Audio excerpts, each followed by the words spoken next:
Mes chers amis, bonjour et bienvenue sur l'espace dédié au site mécaniqueuniverselle.net, le site qui vise à démontrer que l'humanité dans son ensemble, le phénomène humain, évolue progressivement vers son ultime perfection.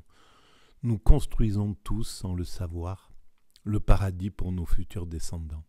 Il faudra quelques siècles encore d'évolution, mais la plus grande partie de ce travail inconscient a déjà été réalisé. Alors même s'il faut 2, 3, 4, 5, 10 siècles, peu importe, l'humanité, elle a le temps. Et selon moi, c'est la destinée de l'humanité. Alors, pour démontrer cette théorie, et je dois préciser avant ce que j'entends par perfection, cet état de perfection, c'est essentiellement l'accession à la sagesse. C'est bien sûr, pour que l'humanité vive dans la sagesse, il faut qu'elle ait passé des caps, qu'elle soit devenue universelle, qu'elle ait atteint la fraternité absolue, que plus aucun homme ne représente un danger pour ses congénères, ni pour la nature, ni pour les autres espèces, que l'humanité ait atteint le 100% écologique, qu'on n'ait plus du tout d'impact négatif sur l'environnement, etc.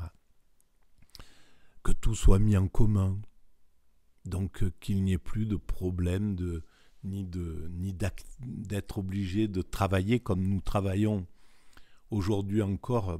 Sous une grande partie du travail correspond à, pour beaucoup, une sorte d'esclavage, il faut le dire. Sur la planète, c'est quelque chose de contraignant. Donc le travail sera juste quelque chose de joyeux, de respecté, de volontaire en somme. C'est comme ça que j'imagine cette finalité. Après, c'est qu'une imagination. La seule chose dont je sens un petit peu de certitude, c'est que nous construisons ce paradis. Après, la forme du paradis, je ne sais pas. Mais que nous soyons inclus dans une sorte de destinée qui nous conduit à cet endroit, c'est ce que j'essaie de démontrer de façon rationnelle sur le site mécaniqueuniverselle.net. Alors, pour démontrer cette théorie, depuis très longtemps, je m'appuie sur des audios de temps en temps, sur des émissions de France Culture, de philosophie, sur des bouquins que je trouve à droite et à gauche. Mais il y a un livre qui m'est cher depuis que je l'ai rencontré et depuis que j'ai pris connaissance de ce qu'était le soufisme. Donc ma théorie, elle date de 1999, ça fait 25 ans à présent. Et donc le soufisme, j'ai dû le connaître quelques années après, très, très rapidement en tout cas. C'est arrivé obligatoirement dans quand j'ai commencé à me poser des questions sur l'extase, sur ce qu'était l'extase. C'est cela dont je parle. Le paradis humain, c'est l'accession à l'extase facile, à l'éveil, peu importe comment on l'appelle. Le soufisme l'appelle l'extase, mais en Inde, on retrouve les mêmes valeurs, et ça, c'est l'éveil, le nirvana. Dans le judaïsme, on le retrouve, dans le christianisme, on le retrouve, la béatitude, etc. Donc, c'est cela. Et cet ouvrage, c'est celui-ci, l'anthologie du soufisme par Eva de Vitré-Meyerovitch. Et depuis que j'ai fait de nombreuses vidéos il y a à peu près 1800 vidéos maintenant sur cet espace, et j'en ai fait de nombreuses depuis, ça doit faire 15 ans que je fais des vidéos sur cet ouvrage-là, qui est une sorte de livre de chevet de Eva de Vitré-Meyerovitch. Et bien là, une chose que je n'ai pas fait, c'est que j'ai pas rendu véritablement un hommage à ce travail et à cette dame incroyable. Alors, je vais commencer par lire, je voulais lire l'introduction de cette anthologie, mais ça ne me paraissait pas assez clair. Je vais lire ce qu'en dit Wikipédia. Donc voilà, je vais lire.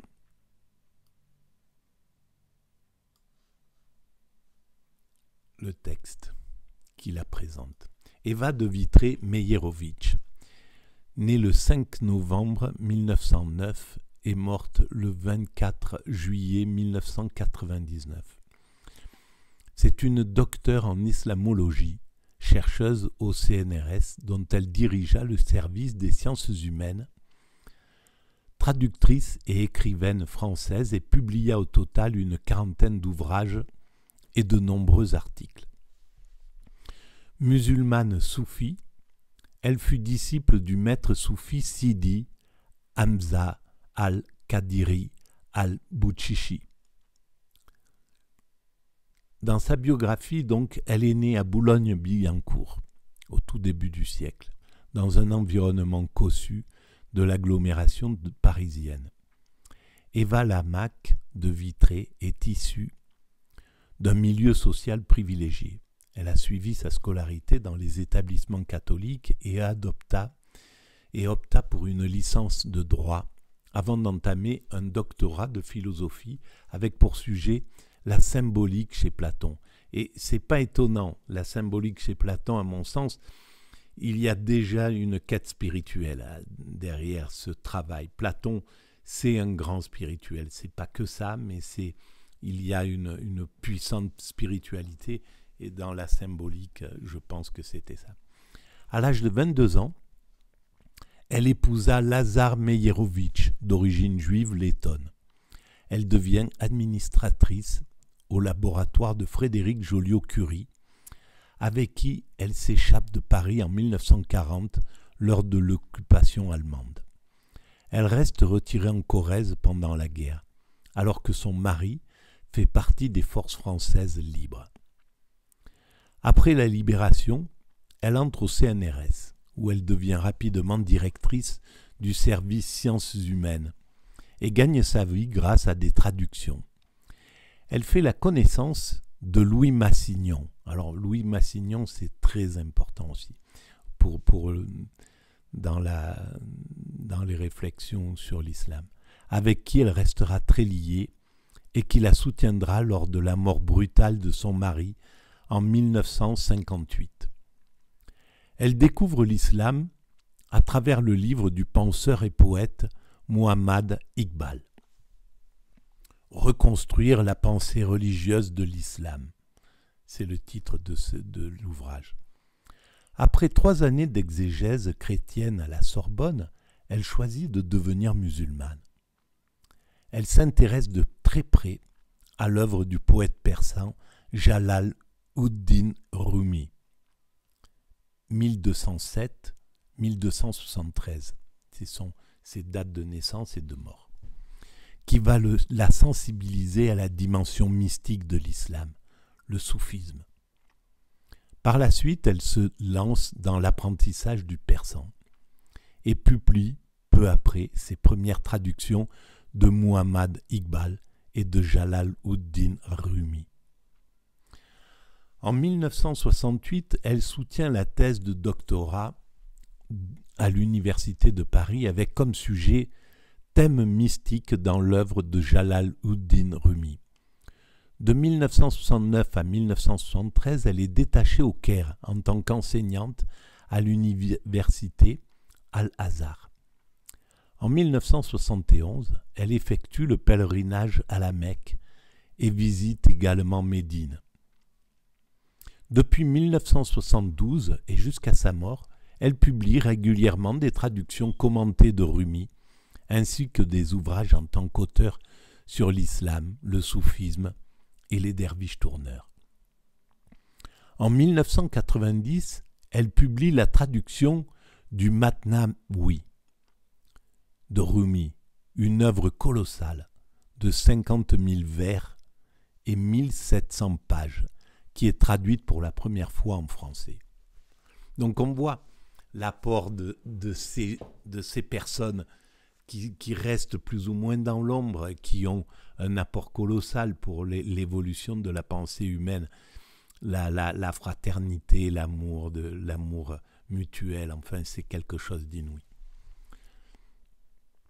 Parallèlement à son parcours d'intellectuelle, elle poursuit une quête personnelle qui l'a conduit à rencontrer de nombreuses personnalités engagées dans le soufisme, comme Ahmadou Hampâté-Bâ, Najm ud-Din Bamaté, Khaled Bentounès ou Fawzi Skali.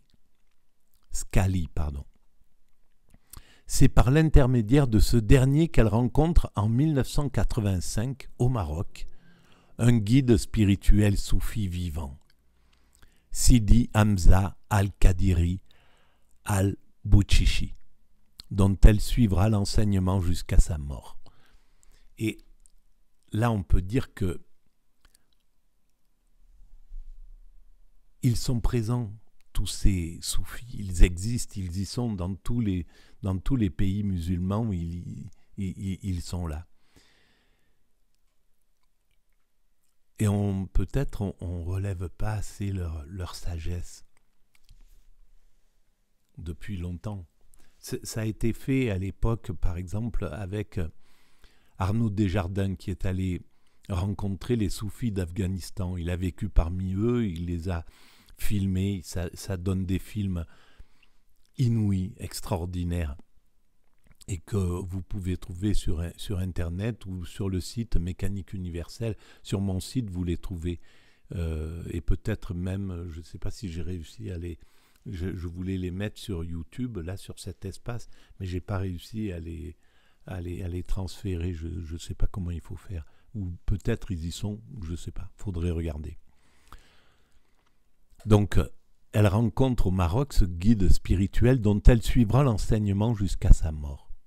Elle est également très active en tant que conférencière pour exposer ses connaissances en France et à l'étranger sur Jalal ud-Din Rumi, l'islam et le soufisme.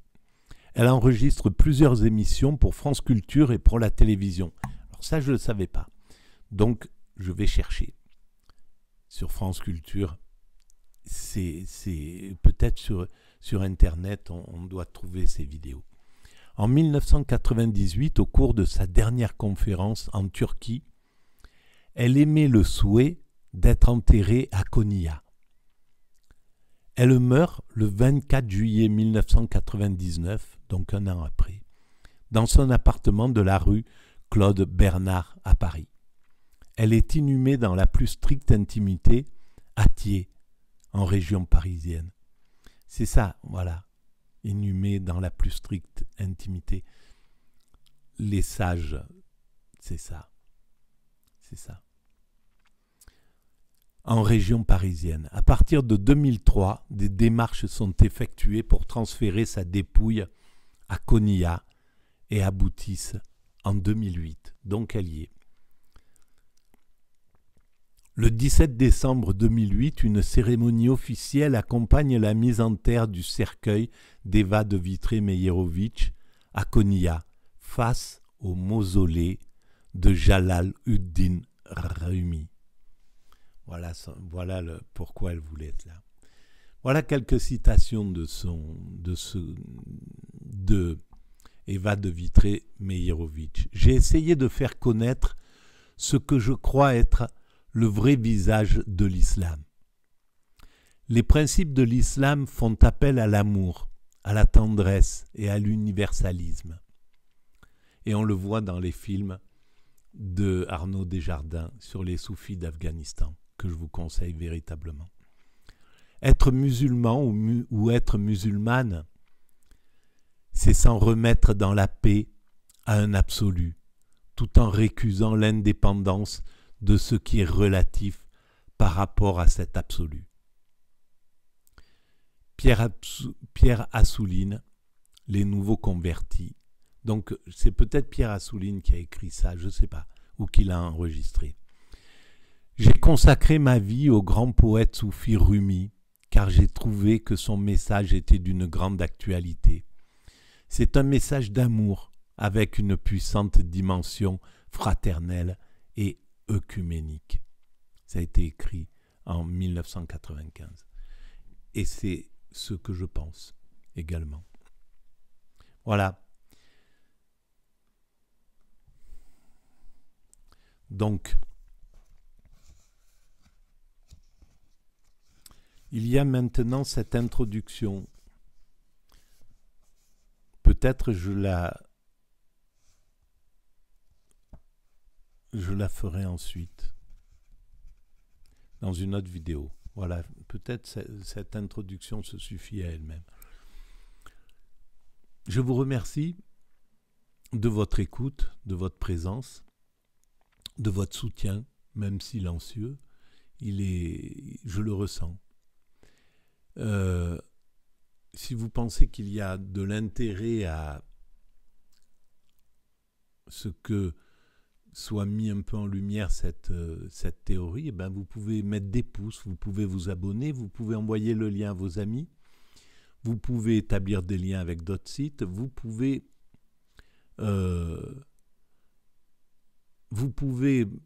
parler, reprendre cette théorie, ce travail, si vous en gardez l'essence fondamentale, la philosophie et l'âme. Si vous pouvez le reprendre et le diffuser, faire voilà, ce travail, il est universel, c'est vraiment un travail qui appartient à tout le monde, qui appartient à l'humanité.